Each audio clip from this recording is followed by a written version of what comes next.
Hello friends, আসসালামু আলাইকুম। কেমন আছেন সবাই? আশা করি সবাই খুবই ভালো আছেন। আজকে পূবালী ব্যাংকের পাই ব্যাংকিং অ্যাপের আরো একটা ভিডিও নিয়ে হাজির হয়েছি। আপনি কিভাবে আপনার অ্যাপ থেকে অতি সহজে বিকাশ, রকেট, নগদ অথবা যেকোনো মোবাইল ওয়ালেটগুলো থেকে টাকা ট্রান্সফার করতে পারেন, এই বিষয়টা বিস্তারিত দেখিয়ে দিব।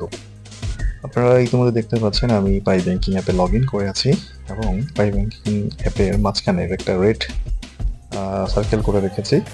ফান্ড ট্রান্সফার টু এমএফএস অর্থাৎ মোবাইল ফাইন্যান্সিং সিস্টেম। এই এমএফএস এই প্রথমে আপনাকে ক্লিক করতে হবে। আপনি যখন এখানে ক্লিক করবেন আপনাকে সবগুলো ওয়ালেটের অপশন দেখাবে: বিকাশ, নগদ, রকেট, ট্যাপ, ওকে ওয়ালেট, উপায়। এই ৬টা অপশন ইতিমধ্যে পাই ব্যাংকিং অ্যাপে অ্যাভেলেবল আছে। তো আমি যেকোনো একটা দেখিয়ে দেবো, তাহলে বাকিগুলো আপনি পারবেন। সবগুলো একই সিস্টেম। তো সবচেয়ে বেশি যে জনপ্রিয় বিকাশ, আমি বিকাশটা দেখিয়ে দিব। যদি আমি বিকাশ এই যে এই রেড করে গেছি, এখানে যদি আপনি ট্যাপ করেন, আর আপনার যদি রকেট হয় তাহলে রকেটে ট্যাপ করবেন, নগদ হলে নগদ, অর্থাৎ আপনার যেই ওয়ালেটে টাকা নিতে যাচ্ছেন ওই অপশনটাতেই ট্যাপ করবেন। তো আমি যেহেতু বিকাশটা দেখিয়ে দিব, সো বিকাশে আমি ক্লিক করলাম।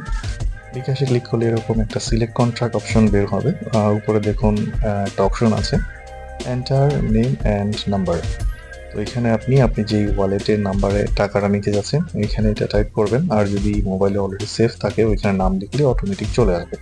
তো আমি এখানে আমার নাম্বারটা লিখলাম। আমি আসলে সিকিউরিটির সুবিধার্থে নাম্বারটা দেখাচ্ছি না, কিন্তু আপনি যখন নাম্বারটা সম্পূর্ণ লিখবেন আপনার নিচে এখানে ট্যাপ টু কন্টিনিউ অপশনটা অ্যাভেলেবল হয়ে যাবে। তো আমি নাম্বারটা লিখলাম, আমি ট্যাপ টু কন্টিনিউ এখানে ক্লিক করলাম। তারপর আমার এখানে অ্যামাউন্ট দিতে বলবে যে আমি কত টাকা নিতে চাচ্ছি। আমি অ্যামাউন্টটা দিলাম ১,০০০ এবং ডেসক্রিপশন মাইসেলফ লিখে দিলাম।